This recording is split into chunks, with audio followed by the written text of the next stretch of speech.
Welcome to Rose Quartz Mediumship podcast, where we simply adore anything and everything healing and metaphysically based. Today, I have the pleasure of having Kate Lemay, the artist of conscious evolution, here with me today. And Kate is a very dear friend of mine and runs a beautiful business that I simply adore. And so I wanted to take the opportunity to chat with her a little bit, to talk about some of the work that she's doing in the world and how she landed there, because I think that that story has a lot of value in it. Thanks, So Erin. thanks for being here with us, and thanks for sharing your wisdom. Oh, it's my pleasure. I'm so grateful to be here. Thanks for having me, Erin. It's so good to see you. Good to see you too. It feels like forever. I know it does, but I last saw you in like early October because you came and did the keynote at our retreat in Maine, which thank you again for your generosity and sharing your wisdom with in real life and making lots of travel to make it possible. I was just incredibly grateful for you sharing your gifts, but also all the effort you took to make that happen. Thank you, Erin. Yeah, that was such a beautiful space to be in with you guys. So for the listeners, Kate runs retreats, and she's going to talk a bit about that today.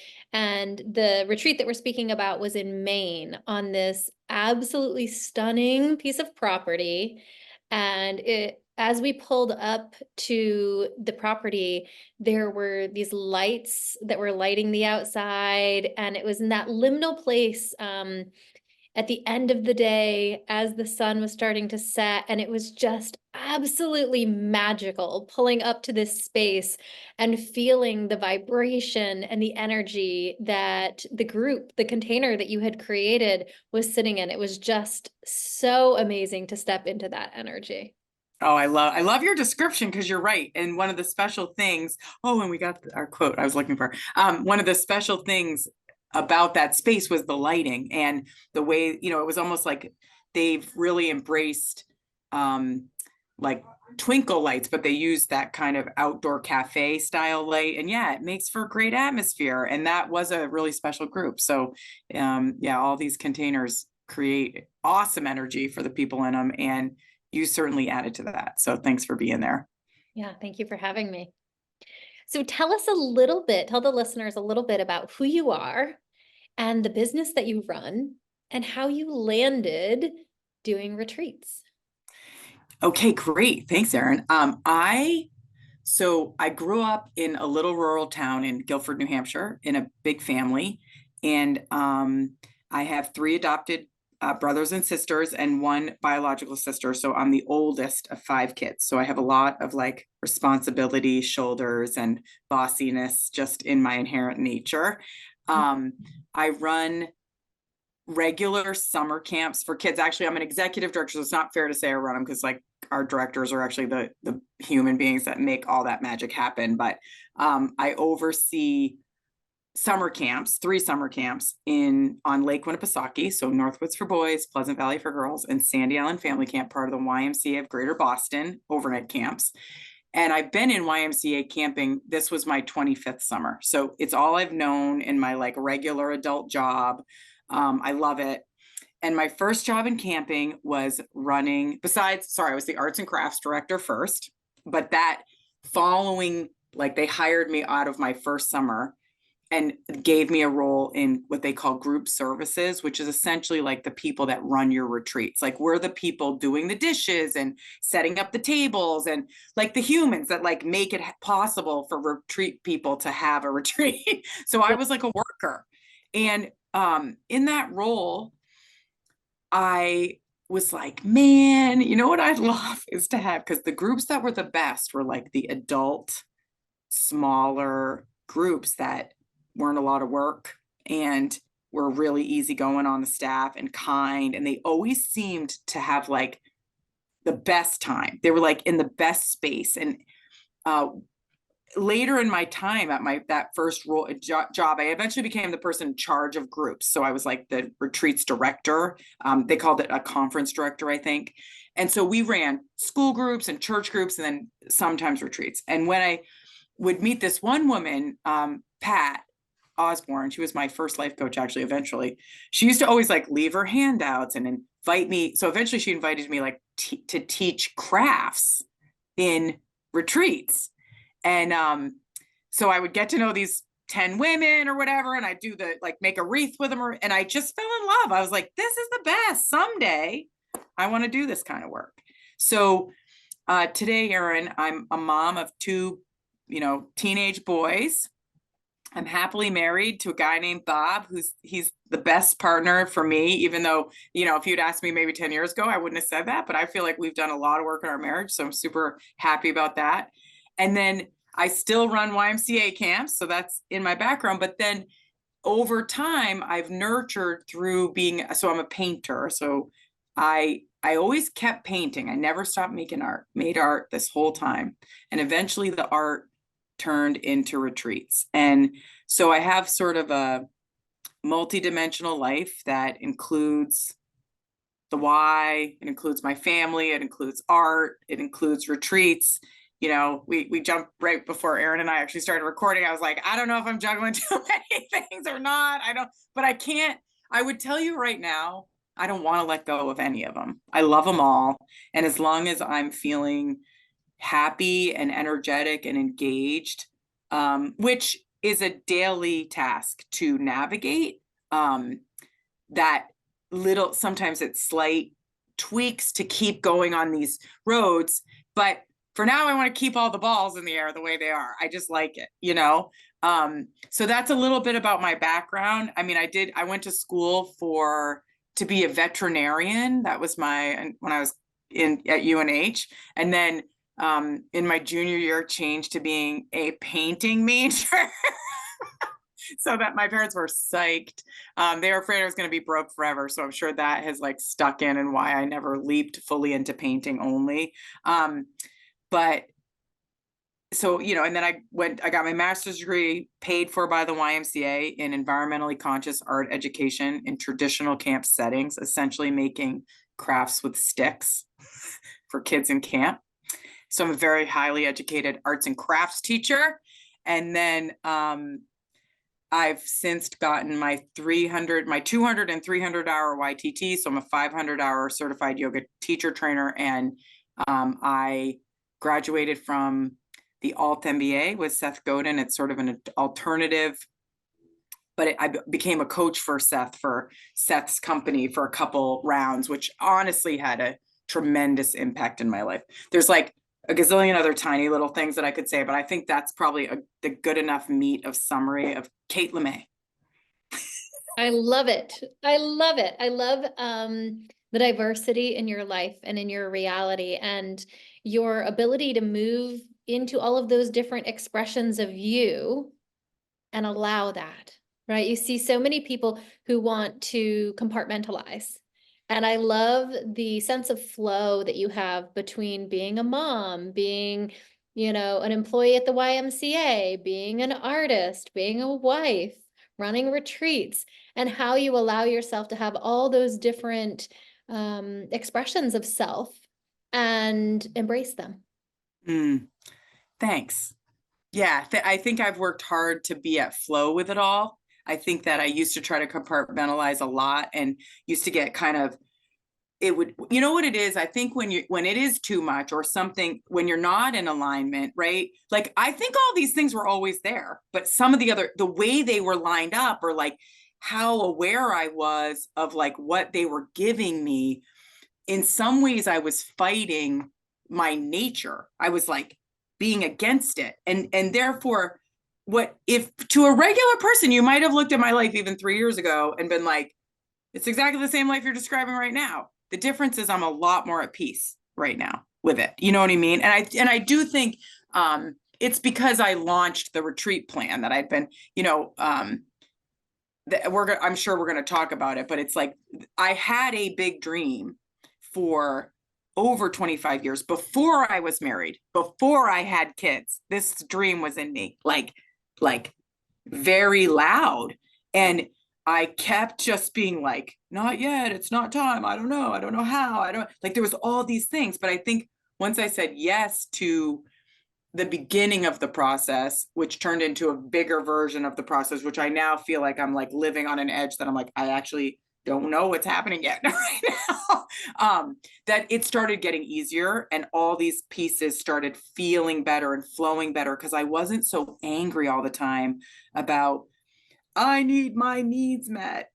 And because once I started taking care of those, I could be a better mom, I could be a better wife, I could be a better colleague. And when I say better, I just mean more at peace in those environments and not always feeling like when I was in one place, I was thinking about being in another place. I've been able to be more present within each one of those ideas together because when I'm like right now, you and I are together, I'm thinking about you and me being together right now. That's, you know, and that I wouldn't say that was always how it was. So I think being able to be at peace with this stuff. I mean, believe me, I'm a work in projects like everybody else in the planet, but I will say I do feel more at peace with all these things. So thanks for the way you see it, you know, the way you just re-articulated. That was really beautiful. Yeah, I love that piece, Kate, that you're speaking about, where if you took a snapshot of your life right now, and then you went back in time 3 years and took a snapshot of your life, it likely wouldn't look that different, That's right? right. That's So right. as a silent observer on the outside of your life, one might look at you and say, oh, you're no different. Mm. Right? But that inner sensation, what you feel, the balance, the peace, the calm, that is where the magic is, right? And and it's so funny because oftentimes we have in our mind that in order to have those inner sensations, my entire reality has to be different, right? And that couldn't be more false, right? It actually just requires internal work, right? And Mm. when that happens, Mm. your external reality actually doesn't have to change, but the Right. way that you engage with it and the way that you feel and the way that you move through the world is very different. Yeah. Yeah. And you know, it's like uh you know when you prep yourself for an important conversation you're about to have and then you show up a lot better because you're like in this meeting I want to be a person that's grounded and present and um kind and listening, right? Versus you get like a surprise call and then all of a sudden you're like reacting, then you're like, like, oh my God, like you start being not who you want to be. It takes so much more energy when we're in that other zone, right? Like we're like not being who we are, like we're not in integrity with who we are. Then we're like, oh, I'm so sorry, sorry if I was short, sorry if I, you know, whatever. I feel like the more time and attention I've put in being prepared for who I want to be in my day, the rest of the day is the magic of the ease. So like 100%, I always thought my external reality had to change for me to feel the peace. And how many times from every spiritual person we've ever heard from in the planet do they say it's from within? That's right. And then the external changes because it was never actually the external No, ever ever. in the first place. And that, you know, what I do think now is I just take a lot more responsibility for that at a level that it's like I actually like it's freaking awesome when I kind of don't have a great day because I'll talk about it for like 5 days, not from a piece of like, oh, let's rehash, but like let's break it down and let's figure out what happened so that I can like be be aware of what caused it in the first place. Are we looking at limiting beliefs? Are we looking at trying to be approved of by others? Are we looking at like what is causing the sensation in the first place is jacking the peace. And if you set that day, for me, I think the big shift is like I started setting, well, I think I committed to my big dream. Like I'm going to just put that out there that I think it had nothing to do with morning activities because I was doing all the morning activities before, but I hadn't committed to the dream. And so that was like eating me alive, you know, like the big knowing. But once I committed to my big knowing, then it became about the practices that help me to feed so that I'm showing up in the world energetically the way that is in the most integrity with me. And then the rest of it's easy. Then it's like I'm not and breaking my favorite connections with my families because I'm saying dumb stuff, or I have the patience if someone's breaking down in front of me. I can give 2.5 hours to something in total surrender, because even though I have 9,000 things on my to-do list, that is the most important thing going on right now. And I actually know it, and I know it like, sometimes I have to like go take some breaths and be like, you can do this, keep going, get a cup of tea and just dig back into that challenge you're in with your family, because when kids are having a hard time, or your husband or yourself, can you lean in there so that the rest of that stuff is easy? So I used to think, change the outside world, and then I'll have less of those. It wasn't it, Not right, how it Erin? works. Not how it Not works. how it And works. you certainly were a huge help to me in my journey. Like, that, like some of our pivotal conversations, like I still like laugh at, they were small and short and fast and tiny, but they were like a laser at these things. And what I will give credit to, where in my own living, is like, when it dissolved and when we hit the thing that needed to change for me, it worked. But I will say that sometimes when we're struggling, the modality that's going to get at that, pretend it's like a piece of gristle that you just keep chewing on and chewing on and chewing on. The practitioner might be different, that might help you find that, and I would say I had worked with a lot of other kinds of people before, but when I met you, you were able to hit at a level that, like, I literally think we know it was it was lifetimes of crap coming up in me, which I was like, yeah, lifetimes. Yeah. Until it happened where I fixed it and I was like, what? Or I became aware, and then it was able to just dissolve, like, Yeah. 1 minute, So I speak to this hoping that listeners listening to you, because if they're listening to you, they're already in this sphere, right? I don't have to be like, you should try these kind of things. Erin was one of the people, I had never met anyone like you before, that in the space of channeling, or in the space of spirit connection, in the space of past life, in the pace of shaman. I mean, you hear the number of things I'm listing, right? Erin your tools are so deep and so rich and so many things that, I think you were able to find things that and help me in just spaces I hadn't been able to find before. So, thanks. So part of what I'm just saying is like, yeah, I feel peace on the inside. I think you were a big help in that. Because for whatever reason, we get in our own way, and maybe I've just been really persistent at like busting up the things in my way, and I will continue to. Like, I have confidence in that. I have confidence in that about you as well. You are relentless with your commitment to yourself and your Mm, path and your journey. And it's a really beautiful thing to witness. thank you. Yeah. It's so interesting. A couple of the things that you said really popped for me. One, how like you were talking about your morning routine and what you do in order to prepare for your day, right? And then that moment where you kind of said, actually, it was the commitment to my dream, Yes. right? It Yes. was the moment when you said yes to your dream. Yes. Maybe your morning routine didn't change that much, right? Because you said you already had a lot of those things in place, but it's the kind of intention that we hold behind doing them that really is, in my opinion, where the magic happens, right? It's kind of like when you figure out this is where I want to be, this is the space that I want to be in, and then you kind of backpedal out of that and you start asking yourself, well, how would I move through the world, right? If I was already there, Yes. I was already doing my dream, how would I get a cup of tea? Like, how would I hold my body when I walked across the room? How would I engage with my spouse? How would I engage with my children? What would I put in my body for food and drink? What would my self-care routine be? Right? And then you start doing it with an entirely different intention, even if it's pretty similar to what you were already doing. And you know what, Erin? Here's what's so crazy. So I used to do all that stuff too, right? But I'm going to tell you, when I actually committed to it, it was like actually survival. Mm. Like, I was like, oh, I did it. I'm doing it. What do I have to do so that this becomes possible, easy, in fact. So the thing would be, when I committed to the dream, I used to, like, when I say do morning routine, I would try to do morning routine. I would try. Now Mhm. I have to do it. Like, it's like, okay, when can I get to the morning routine? Right? It's feel the difference, right?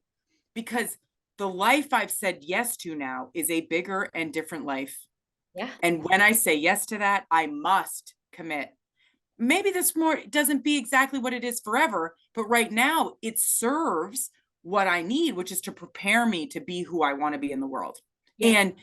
And I know you know this because you show up like you're a force. Like, look how much you create and give and serve. I mean, people, she drove from New Hampshire to New Jersey, performed a ceremony, did a drumming thing for a couple hours, and then drove back home. And like, the energy it takes, that's what she did for me at my first retreat, you know? And I feel like, you know what I am talking about when it comes to, we may have completely different routines, but what you said yes to in your life, and they weren't easy. You had scary moments too. Like, when you do those things, if you understand the fact that everything is here to support you in this, but you have to maybe change some of the things you've been doing it and the way you've been doing it. So some of it's mindset, some of it's gratitude habits, some of it's energy cleansing, some of it's talking to spirits, some of it's getting in nature, some of it's reflection on something when it doesn't go great. Those are some of our best teachers on the planet. Instead of beating, you know what I was, as a constant beater upper, Erin. I would like have the moment, and then I would be like self-flagellation for 2 months, instead of just being like, all right, let's look at it. What the hell happened? Right? Like, did it, you know, how did this break down? Where is it in me? Because you can only change you. You can never change other people, right? What do you own? What are the boundaries you have? How can you communicate clearly and lovingly, right? So I did the exercises where I was like, the visualization or the actual, I am this in the world, right? And who knows, maybe it was like just doing one of those that the next day I made the decision. So it could have been some of those behaviors that I don't know, because I feel like I tried for 20 years to do this thing that I just couldn't get it off the ground.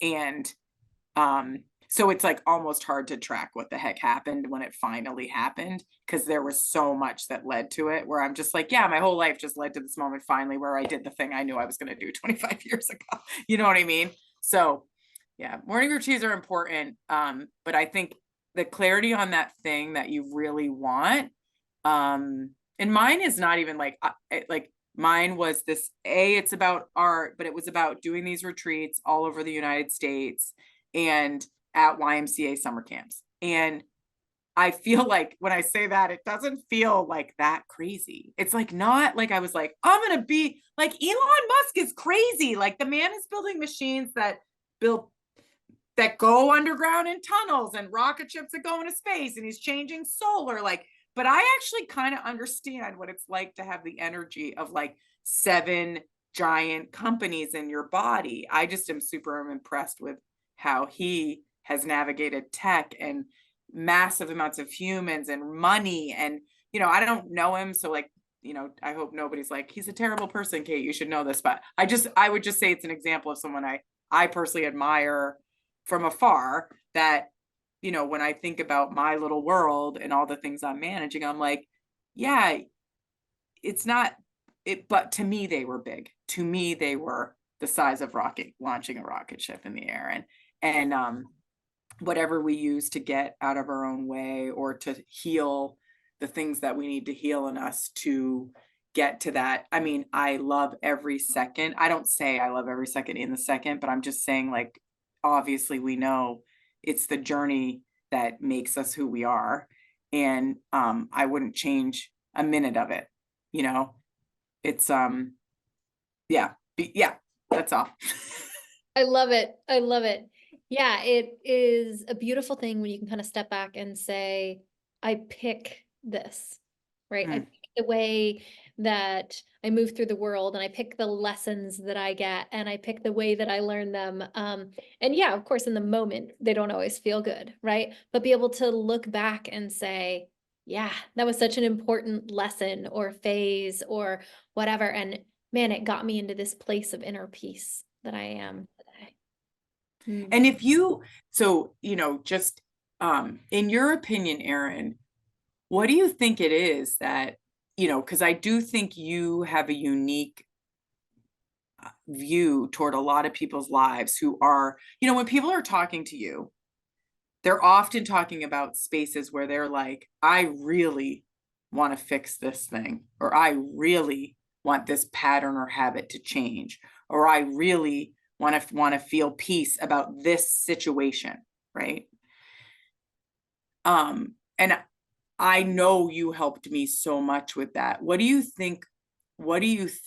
Is there common patterns you could see that you could articulate of like, yeah, oftentimes with people, it's this, and then they can crack out of that or dissolve it, or like, what language am I making any sense when I ask this question? Like, Yeah, that's a great question. Let me see. Let me sit with that for a second. If I I'm going to tell you what I think I heard you say, and you can tell me if yes. that was what you were asking. Can I describe the process or the patterns that I see with people that result in them being able to create a shift in their life? Yeah, or even, is there like a application you apply? So there might be a commonality in the challenge and an application you apply in like, do you feel like you have that down yet in a clear thing, or is it not super clear? Yeah, great question. So there's commonalities in everybody, right? And then there's uniqueness in everybody.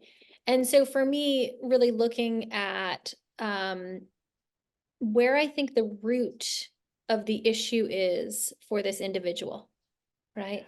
So if they come and they say, I want inner peace, or I want to break out of poverty, or I want to stop having this pattern showing up in my life. The first thing for me is to be present with them enough to figure out where did this story come from inside of them, right? So my truth, which doesn't have to be yours, is that we all walk around telling stories to ourselves. And we believe these stories as the truth, when in fact it's just a singular truth, right? It's a truth, right? But we've decided it's the truth. And so we walk around and we embody it really deeply. And so one is being able to recognize, what is the story that this human is telling, right? Whatever it is, there's a story that you're telling. And is that in alignment with where you're going? And 99.99% of the time, the answer is no, right? So if the place that I want to go is inner peace, but the story that I'm telling is that I'm unworthy of that, right? I can't have inner peace because I'm not good enough. Yep. And then kind of backtracking out of that, once we figure out, okay, what's the story that you're telling?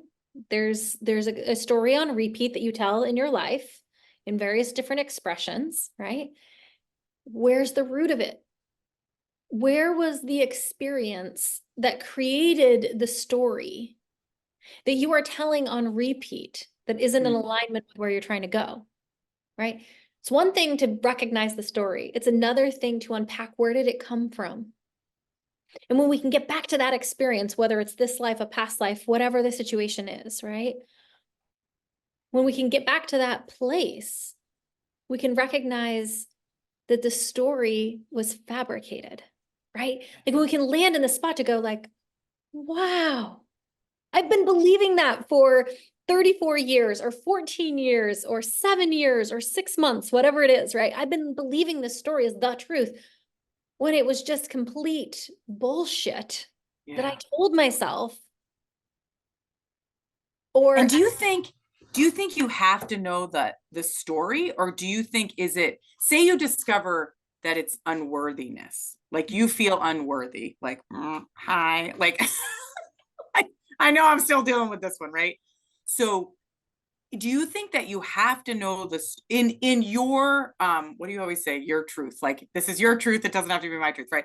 In your truth, is it that it does help to unpack the story for us to repair and heal, and really almost like, to me, when I often get to some of those, I'm like, sometimes I'm like, wow, like that is an understandable reason that I have carried lifetimes of pain about this thing. It makes sense. But by the way, that is not my current reality. And I now understand, and I'm going to take this lesson. Or I would also say that I've had experiences where when I see healers, and again, because I do so many different things, I don't really sometimes actually know the core of what's healing, what's going on. So do you think they need to know the story, or that people sometimes don't need to know? You're going to say both, I can already tell, but you don't need to know the story where, like it can be healed. I could walk around, you know how we do mantras where we say, I am worthy, I am worthy, I am worthy. Like does that fix it too? Or what do you feel like in your reality around this thing? Yeah, so such a good question. My truth, which doesn't have to be yours, is that you just have to know the energy intimately. What you want or Mm-mm. what you're But trying to the heal? energy of what you're trying to heal, Ah, you're right? right.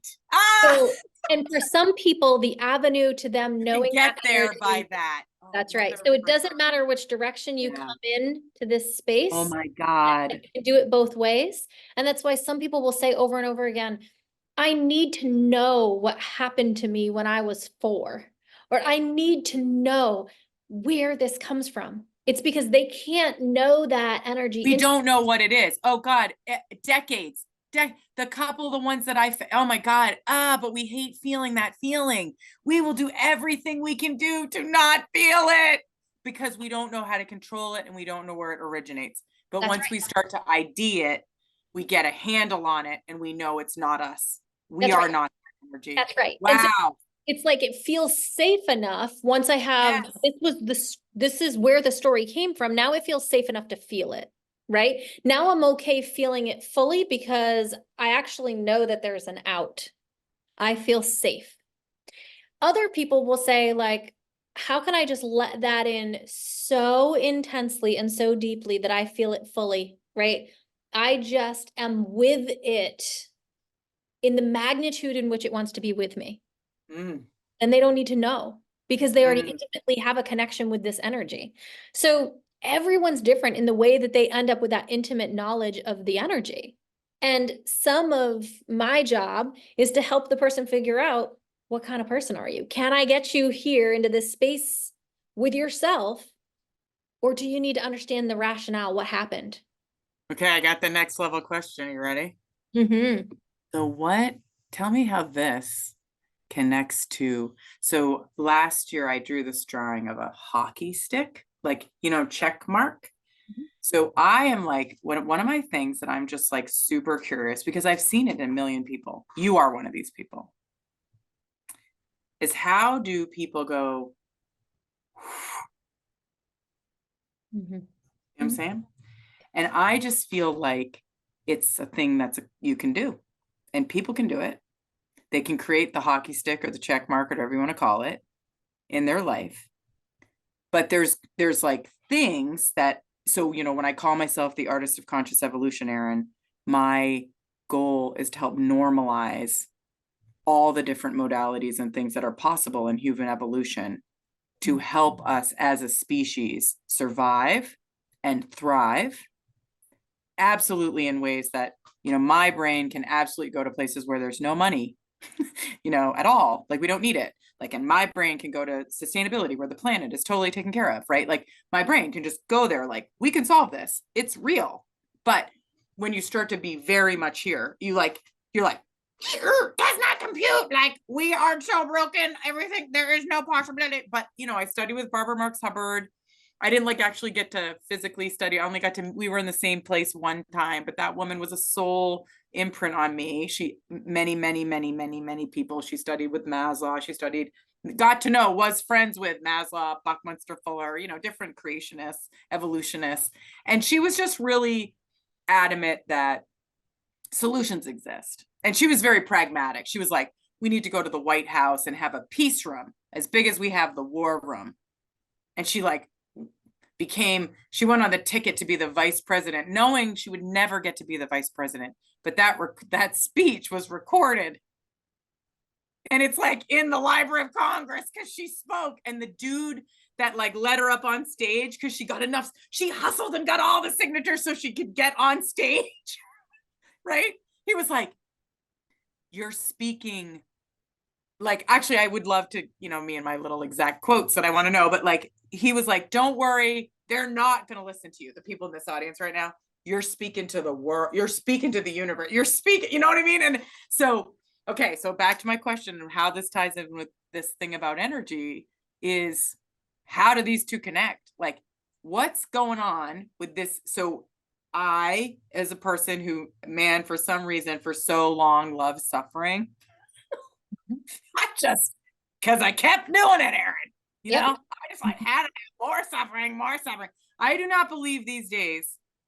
Actually, this year's theme is success without sacrifice and suffering, right? Which I know I could say with ease and grace, believe me, but I pulled it out of a deck. So it came to me. I don't get to it was just a gift. It wasn't, so I'm taking the language because it makes me laugh.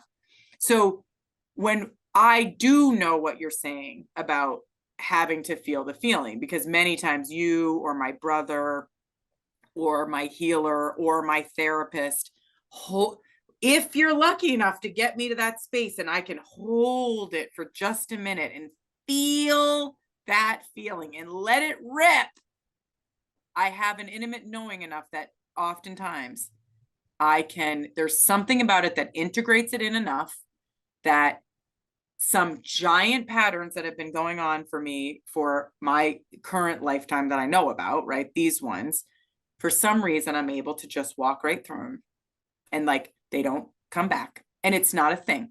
It's just not a thing anymore. I can have a dialogue. I don't start freaking out. I don't lose 7 days with worry and anxiety. I don't stop sleeping. These are just some of the things I'm describing that happen when my patterns are showing up. And I would say, they've been so much less since committing to the dream, but I think that these things kind of go together. And I don't know, maybe I'm wrong.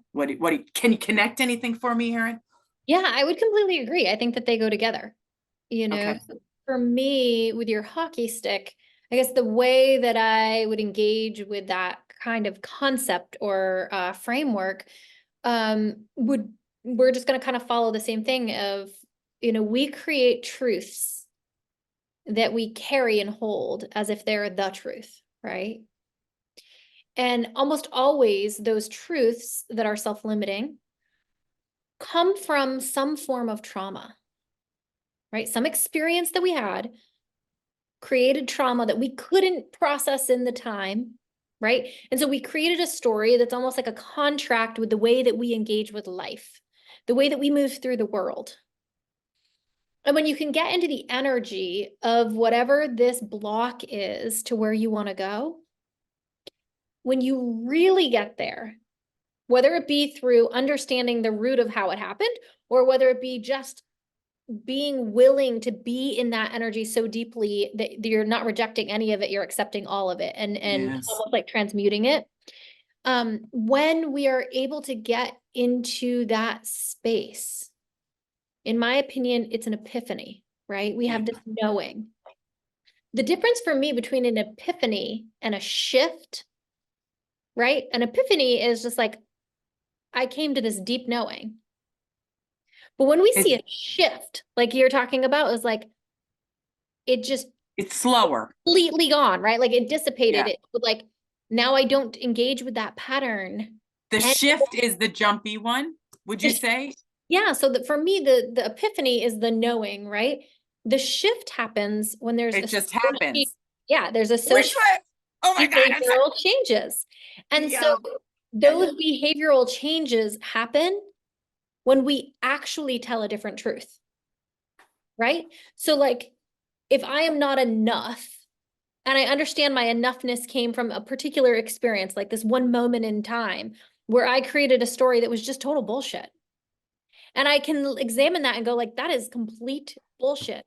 And that creates a very different story in that moment for me, where I go, that story that I've been carrying for 40 years is bullshit. Like there's no part of me that is holding on to, well, maybe a sliver of it's true. No, it's bullshit. Right. When that happens, the way that you move through the world changes because you have a different engagement, a different contract with life. My contract is no longer, I am not enough, right? My contract is, I was born enough. I will always be enough. I've always been enough. And it's not like you have to be like, I'm gonna meditate on this every day. It just is who you are. And that's what creates. So I also think then there must be a combination in here of the clarity of the desire, Yeah. right? Coupled with the willingness to do the work to get it in a way that it's like, I guess I'm very like, yep, I'm willing, whatever. And then I laugh because I certainly put limiting things right on it. Like, and I'll be like, yeah, but I'm not gonna go to Uruguay today. Like if someone was like, you gotta go do it this way, like I'd be like, I don't know, that's not feeling it. I think I'm making that up and making jest, but I think they're every day. This can be a very heady conversation, and in the sense that we're talking a little bit in vague terms, but I think that this concept of conscious evolution is this idea that you become aware of something that you want, or aware of how you want to feel different. A lot of times it's about how we want to feel. Like that's Danielle Laporte's whole life's work. Like for one chunk of her life, she did a lot on feelings. And here's something I think your audience, if they were to take this one tidbit, like this one's a gem, I'll take it for me too. Ready? Is that when we get, like, I have the dorkiest goals written down. Like this year's, I'm like, really, Kate? Like these are pretty dorky. Like you are getting pretty articulate about what you want to know how to do in the world and be better at. I want to skill up, for example, right? Mm-hmm.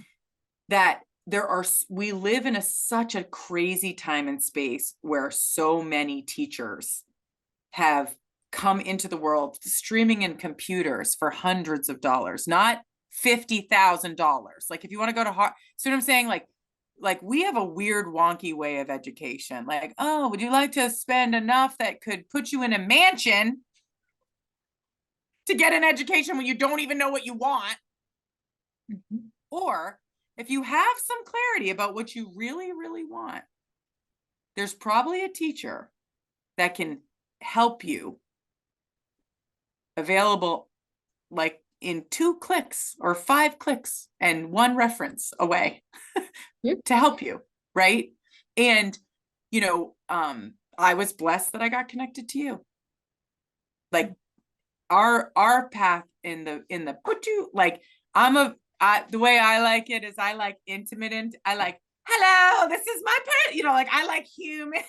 I like magic. I like people being like, you got to meet this person, and me ignoring it 50 times. And then we bump in and I say, oh, I love this person. I love the magic of the way that people come into my life that help and heal me, or allow me to be in my space of my own epiphanies, my own healings, my own, and that's part of the way I like it. Right. So I do think recently some of the, like, here's a tiny example where a couple years ago now, I come out of the summer, I run summer camps, and overwhelm is the feeling. Okay. Constant overwhelm.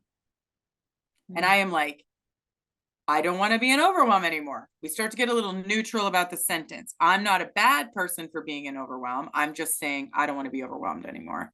This is awful. It doesn't serve me. It's a waste of energy. I actually can't focus very good when I'm overwhelmed. I wonder if there's any way to be less overwhelmed. So I start looking at my life, and I'm like, figured out that it was like having 700 emails a day that have made me, and by the way, like 20,000 backlogged, right? That really was causing overwhelm. One of them, but like this was the one. I was like, I called it incoming, Erin. I was like, it's the incoming volume. It's like, it's literally like you walk into somebody, they tell you something you got to do, right? And the more people, I don't know, I'm still not a master at it, because I like, when I leave my little system away, actually, it's on the list. I'm learning my new command system to like for incoming. And it led me to learning about incoming email. I Googled like, how do executives handle incoming email? And it was like, get an executive assistant. And I was like, well, what do you do when you can't get an executive assistant? And it led me to this like little course for $250 that was run by a company that adopted David Allen's Getting Things Done, like a classic in organization, who I love. Like, I actually love that system. And I follow the path, and I actually do the work. I do the class, I do the whole 20 hours. And by gosh, Erin, I fixed my email problem. I don't have an email problem anymore. Is that a I did just lose weight, but do you need to? No, I lost you for a second. Okay. I did just lose a bunch of weight, but like, I don't want to talk about it yet, because I need to wait a couple of years before I can say like, no, it really worked. So the email thing's been a few years now, and so I can say this really worked for me. And I think that some of the things that, in some ways, I was always looking for like these giant esoteric things to heal me. And yet the truth of the matter was, there was some giant emotions that needed to be healed through methods that maybe I wasn't used to or I had never run into. But I trust that the universe will put the exact right people in my path to support me, and that I will recognize when they show up. Yeah. I mean, that's a belief, right? So we can walk around saying, I don't know how, which I sometimes do. So I know there's still like, do I have the shift yet? Have I had the shift that I completely freaking know that the right thing at the right time is going to show up for exactly my highest good? And by the way, in service to the highest good, and so I think it's like a lot of trust and a lot of, but don't give up and do your things. But when you hear it a million times, kind of go at it with like a little bit of a real, like, hey, I'm going to look at this one. I figured out I was overwhelmed with email. I didn't make it that I was a terrible person. Instead, I was like, how do I fix it? And then from that, it gave me a lot more energy to believe that I wasn't a failure. And it led me to being able to maybe take on something a little more in my day than my regular job. Right. So what I'm hearing you say is that when we integrate whatever it is that's been blocking us, genuinely, a shift occurs. And therefore, it's like the contract has changed. It's like you got a new contract. Like, it's actually kind of cool when you think of it, like, for those of that have jobs with contracts, it's like they've redone your contract and this other section you were doing before, you don't have to do, it's done now. Like, it's being handled, it's cool. Thanks, Erin. Yeah. That's good. Little helper sidetrack. Yeah. It is interesting the way that it feels when a new contract just is kerplunked into your reality, right? And it happens just with ease. And it feels like, wait, I like thrashed around at that for however long, right? 13 years or 6 months. And then bam, here's this new contract. And do you think there's something that you notice around people that get those new contracts, like that they're just ready for it? Or like, what do you think it is that they've surrendered? What do you think? Yeah, that's a good question. I guess I think it's a couple things. One, I think that they get into energetic alignment, you know? Yeah. Um, And two, I think that there is an actual release that needs to happen of the old story, right? Or the And old energy. the old energy, exactly. Yeah. So I think a release needs to, I think they need to, oh, I mean, that's brilliant. You probably have a class about this one already. Right. But it's like getting into alignment with getting into energetic alignment and releasing whatever is in the way of that yeah, is the game. Is it's the, that as simple as it could be said? it's as simple as it can be said, right? So when you boil it down, it's that simple, which feels frustrating sometimes because you're like, what? Has to be harder than this. No, or you just maybe write this little formula down. I did, I wrote the formula down and I push on this formula until I figure out if there's another thing that has to be added to the formula. Mm-hmm. Yeah, and everybody's formula is for them, right? Yeah. So whatever it is for you is what it is for you. That's your Yeah. choice. But this idea of this concept of getting into energetic alignment and releasing what is in the way of that is pretty good. It's super clean and tight, and I think it is the art of conscious evolution. And I think we do know what energetic alignment we know. So I have a little video, Erin, that I'll send you the link. I'd love for you to share it because I spent a lot of money on it and I often don't share it, but it's my one published by a videographer video about Kate Lemay. And I'm just like relaxed. There was no prep work. Like the guy's just talking to me and I say this thing and he pulled it out, like all the things that was said. And I said, when you're in it and when you're not. Mm-hmm. And I'm like looking at the universe and I'm like, I'm all in. Like that's what I'm in. That's my life, right? I know when I'm in it, I know when I'm not, and I'm all in. So it's just really navigating the world in your own world and like giving yourself permission to have enough time. You don't have to sit around and like 800 hours a day be meditating and doing yoga. It's actually super boring if you lived a life like that. But I think that there needs to be some commitment to knowing your own energy. And the mornings for me seem to be, nights are hard. I actually can't wait to see if I could ground a nighttime practice. But the mornings seem to be where when I wake up fresh and I don't let things in too much and I just sort of feel and I do it personally through 5 minutes of yoga, 5 minutes of meditation, and 5 minutes of journaling has been my new thing in the last couple months. It's called sadhana in the yoga world. My friend Renee Couples taught me about it, but it's a gem of a practice. And I set a timer, 5 minutes, 5 minutes, 5 minutes. Are you kidding me? 15 minutes to know your own energy. Like I feel like I've just been given 70 hours a week in. So I think I love the thrash. I must, because it is good for stories. But I feel like I haven't collected enough stories. I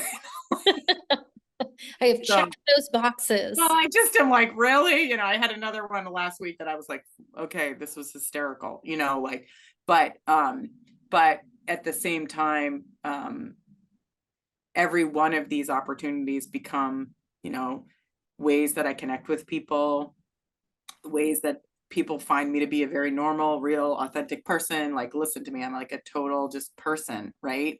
And I think a lot of times the people I listen to, I almost put on a pedestal of, you figured this out. And I think there's a part of me that recognizes that anyone could be on that pedestal at any time. If you took a snapshot of a really good week they had, or a good month they had, or a good year they had.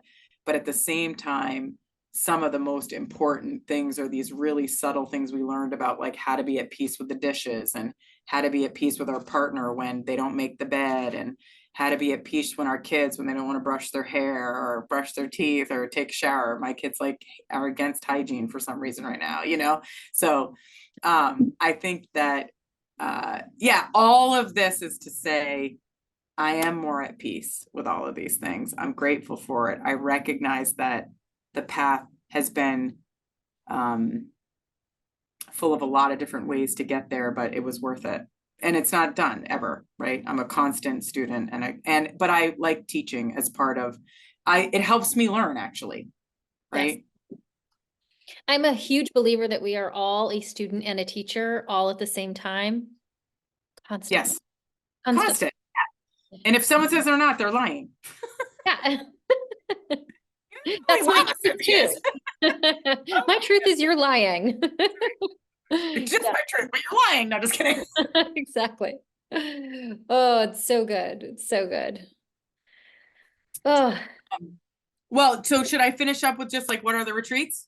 yeah. Tell us a little bit about these beautiful retreats. I've been to a couple of Kate's retreats, in the capacity of teaching or presenting, and they are just magical, magical. So tell us a little bit about them and how people can find you.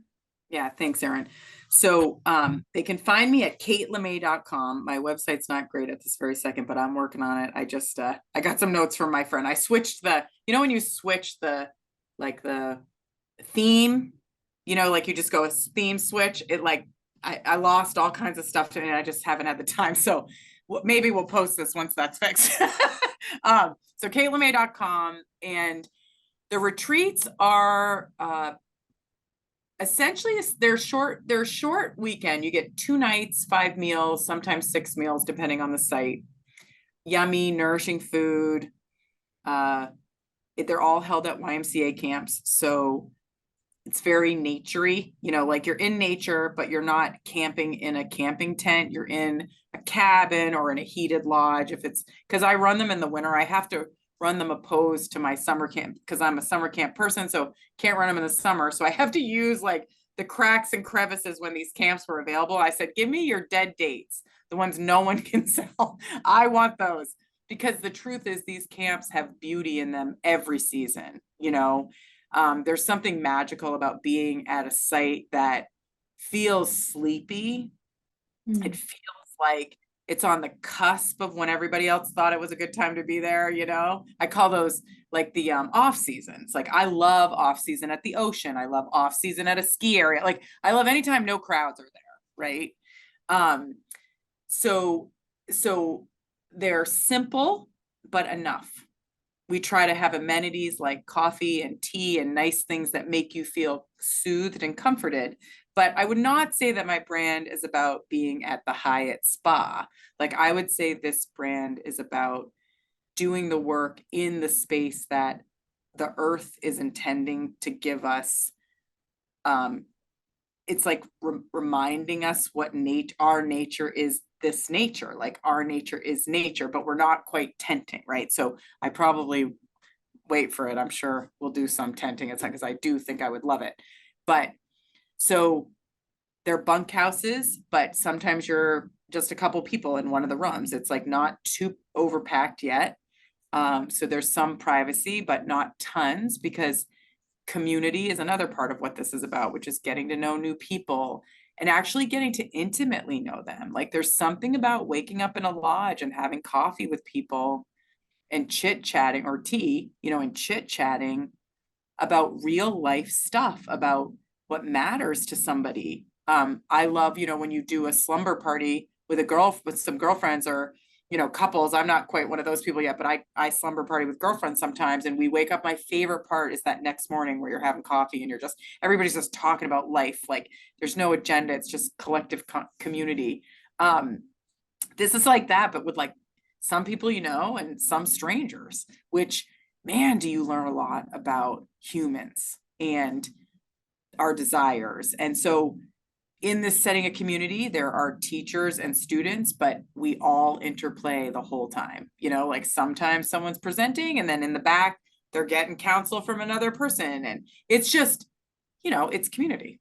And I think people are starving for it. But I've lived in overnight camps for 25 years. I've lived at an overnight camp for 25 years. So all I know is this. I grew up in a Christmas tree farm with two great parents. So I'm overflowing with like love and community and energy for this work. So when I you're seeing what my energy is like, it's I have a lot of energy for people's conscious evolution. I have a lot of energy for it. I want to show up and support containers that make it safe for you to feel oh, I didn't even know this was going to come up this way, but like feel the feeling so that you can shift. Or if you're willing to go get the work with it, right? You're like touched enough to say, I recognize I have an email problem. It's causing my overwhelm. I can go find a class, right? You are in such command. So the retreats are spaces, you know, yes, they are soothing, they are healing, but they are the work of the world that I think, I study the work of Brennan Bouchard. He says there are four main things we desire: deep connection, meaning and purpose, and vitality. So energy, we want to feel our energy. We don't want to be like exhausted all the time every day. So deep connection, meaningful pursuit, vitality. And we want to feel like we're growing within these three categories. And then around that, we have to have agency and ambition. Like we have to know that we are the captains in our ships in this. Because the minute we give that up, you're like literally hopeless. Like that's where suicide lives. That's where depression lives, or deep rest lives, because we just feel like we can't look at it. I can't. And that's so hard. So sometimes you can get in environments like this where you're stuck. Maybe you're cruising on two of them. Like your connections are amazing and your meaning and purpose is amazing, but you're exhausted every day. Your vitality is in the tank, and you actually literally can't figure out how to let yourself have ambition or hope that you could make change in that area. That I hope these retreats are spaces that help, like a when you have a heart and you go, and you get the spark back in. I have completely no attachment for what people get, but what I will say is that the people that come, they're the right people and they love it and they meet each other and they come back. Like most of my retreat goers are doing 2, 3, 4, 5, 6, 7 retreats in a year with us. And that seems odd. Like I was like, I love it. But what I'm noticing is that, sometimes just the commitment to yourself is hard, right? I can't spend this money, or I'm not worth this time away from my family. But what I would say is that it's like multiplies your capacity to be a better parent and find capacity for abundance. So just like I would say about investing in services that you do, Erin, like these things pay off so much in our lives. You just have to have the willingness to have, when you say get into energetic alignment, it's like, do you even know what alignment feels like? Mm-hmm. Everyone, you get out of first session, you're like, whoa, I forgot this is how alignment feels. But I'm in alignment so much because I like predictably put myself in alignment that you exactly know when you're not, and then you can pinpoint like, oh, something's in, okay, can we release it? Like it's such a game, and it's a game of, even though sometimes when I'm in it, I still like to pretend I don't, the suffering looks like real suffering, but even in the suffering, I'm a little giddy, like, wow, we're really getting ready to get clarity of what we're releasing. You know what I mean? So I hope these retreats help people do that. I hope I'm making space that is art, nature, community, simple YMCA camps, spirit, mind, body, and spirit health that helps us to do our work in the world, because the world really needs us. Like this work we're doing is not for self-indulgence. It's so you can go be in the world and make this world the world you want it to be. Like it's not going to happen by just sitting and praying. Yeah. Be the change that you want to see in the world. That's it, my friend.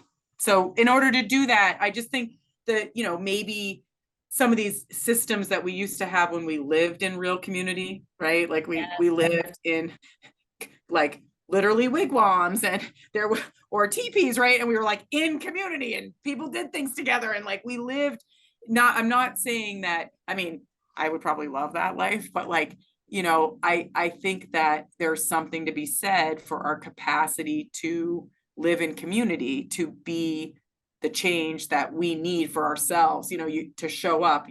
We've literally like worked crazy jobs to live in houses so we never are near anybody.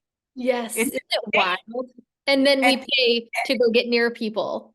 and like, oh, I need to work really hard to have a really fancy box that moves me around to my really fancy house, and I'm miserable. Like, and I'm not saying that's everybody, right? But I would say that if people, it's outside things are never going to change the inside stuff for us. And I imperfectly, human being to human being, offer containers for people to just enjoy the journey of that process. Like, enjoy, it doesn't even have to be painful. Like, that's part of what I just am like, my retreats, I have 7 names. It's a bunch of years, whatever. But the first year was dream big and enjoy the journey. This year is let your soul shine and enjoy the journey. And the thing is, you've always kind of got this like front thing, dream big or let your soul shine or go all the way, whatever it is. But the second line is always enjoy the journey, because for me, I always have to remind myself that that's what this is about. Like, it's great to have a destination to journey turn, but in the end, it's really important to enjoy the journey, because when we do it that way, we're much more pleasant to be around, and our energy is so much, our vitality is just so much stronger than if we're leaking everywhere, being a jerk, right? So true. Yeah. Yeah. Ugh. Okay, so if any of the listeners would like to join one of your retreats, how do they go about signing up? Yeah, so when you go to katelemay.com, Erin, there's not yet, but there will be very soon a tab. It just says retreats. There'll be a menu, or on the page, it will say which one there is. There's 7 every year. There will be for the next at least 6 years. I'm not quite sure where we're going completely next, because the vision is changing in midstream. But for right now, in 2024, we have 6 more retreats.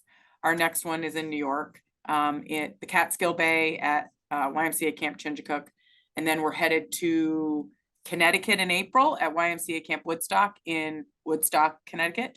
And then the mothership is Live and Love, which is our June retreat at Sandy Island on Lake Winnipesaukee in Tuftonboro, New Hampshire.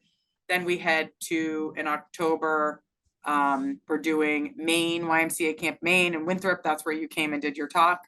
That's at the very end of September, the last weekend in September. Mid-October, we're at Camp High Rock in the Berkshires of Massachusetts. It's beautiful in that area in the fall. So I just want to say, for your leaf peepers, that one.